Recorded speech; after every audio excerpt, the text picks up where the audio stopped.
Yet again, we have another massive win for crypto. A bill banning the Fed from issuing a CBDC passes the House 216 to 192, with mostly support coming from the red side. This is an incredibly important bill that protects your privacy, and our public servants seem to hear our voices, especially in crypto. So please watch this entire video to really understand what is happening, and I'm going to break down HR 5403 to you in plain language in under 5 minutes. So make sure you like, comment, subscribe, set alerts, all of that. May 23rd, 2004, the U.S. House of Representatives passed HR 5403, the CBDC Anti-Surveillance State Act, which was sponsored by Majority Whip Tom Emmer, who is a pro-crypto public servant. HR 5403 stops unelected bureaucrats, the Federal Reserve, from issuing a central bank digital currency, CBDC. In order to do so, they have to have permission from Congress.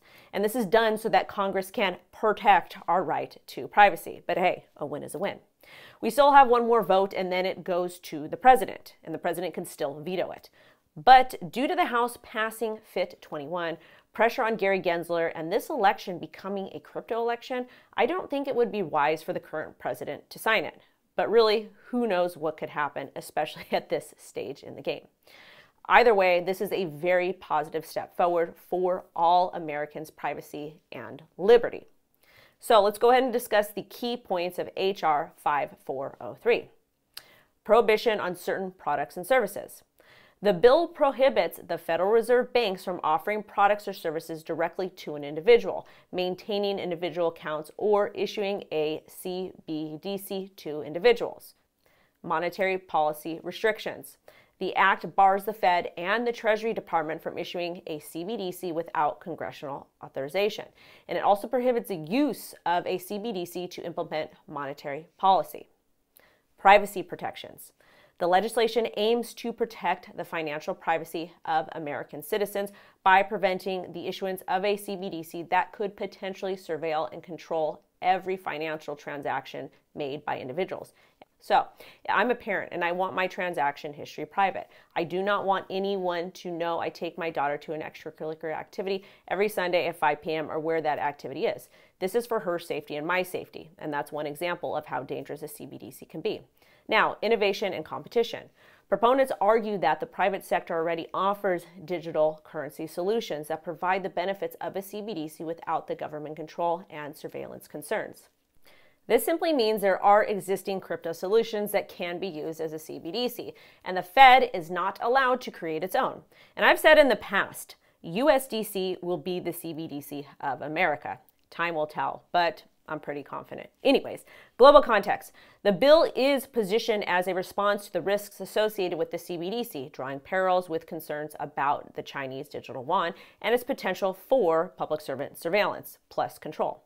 Other countries already have a CBDC, and their usage of a CBDC is a direct overreach of our liberty. And Americans deserve privacy. For example, let's say you're late on your water bill, the American economy is rough right now, and life happens. They can track that, okay? And when they track that, they can either remove that money from your account or they can ding you. And if that happens, that would essentially indicate a lower social score. Plus, other people would be able to see that information, and that's kind of private. Can you imagine having to apply for a rental or a job application and they go and they check that public information? It wouldn't be good. Now that we've covered HR 5043, let's talk about this absurd statement made by Rep. Mike Flood and why I don't trust public servants. Imagine the politician you dislike the most with the power to monitor, restrict, or even halt financial transactions of their public opponents. It's a horrifying thought, and it cuts to the core why we need to reject a retail CBDC in this country. First off, this take is insane. A CBDC would target people like you and me and our privacy, tax-paying American citizens. It's not about the public servants. However, it should be transparent who is donating to them, instant access to their investments, and where every single penny of taxpayer dollars went. But one thing he is right about is that they can halt transactions. That's what a centralized currency does. You can stop transactions and you can reverse them. One of the big talking points of Bitcoin for quite some time was the fact that the transactions were immutable and semi-anonymous. Anyways, thank you so much for watching. I appreciate you guys, and hopefully this gets you a little bit excited about this crypto bull run. Bye-bye.